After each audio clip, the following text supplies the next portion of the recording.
broomstick arms akimbo, his feet in their bottle straw boots very wide apart, under the shade of a slanting willow tree.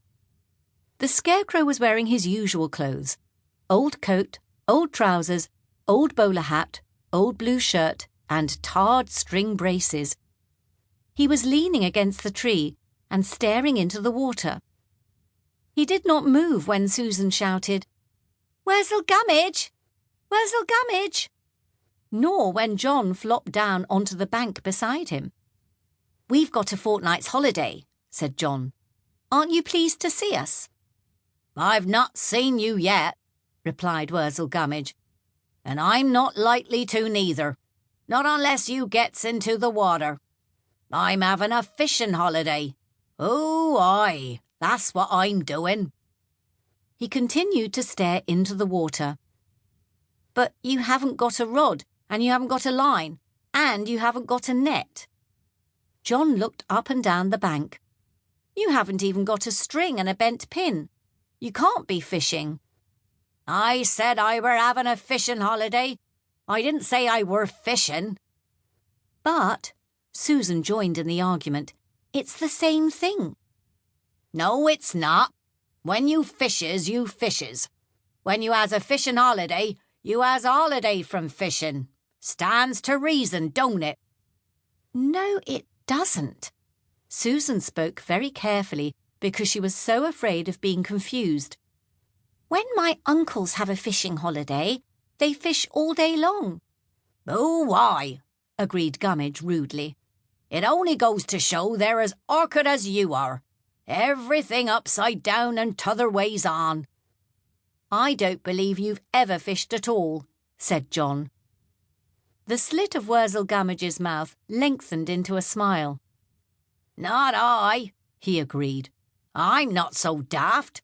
You'll not catch me jerking a fly about at the end of a bit of string when the flies can jerk theirselves about." "Then," Susan spoke triumphantly, "if you've never been a fisherman, you can't possibly have a holiday from fishing." "And if you aren't a bank man, you can't have a bank holiday neither." Worzel Gummidge had been staring down at the water during the whole of this conversation, and he continued to stare during the long pause that followed it. Susan decided that it was no use continuing the argument, so she asked, "What are you looking at, Gummidge?" "I were looking at a fish before you scared it away. That's my holiday, that is, looking at fishes and feeling sorry for 'em." Gummidge spoke so sadly that Susan felt quite sorry for him. She stroked the piece of polished broomstick between his twiggy fingers and the end of his right-hand cuff. "If it makes you sad to look at the fish, why'd you go on doing it?" "It don't make me sad," answered Gummidge.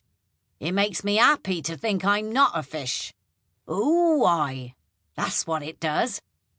Fancy having to jump for your dinner when you haven't got no feet to jump with. Fancy having to live on things that tickle, and having to spend your life pushing about in cold, heavy, wet stuff like water, and go to sleep in it, and wake up in it, and never be dry nor warm neither." "But they're cold-blooded creatures," argued John, anxious to show off his last term's knowledge. "So'd you be cold-blooded if you lived in that stream," snapped Gummidge.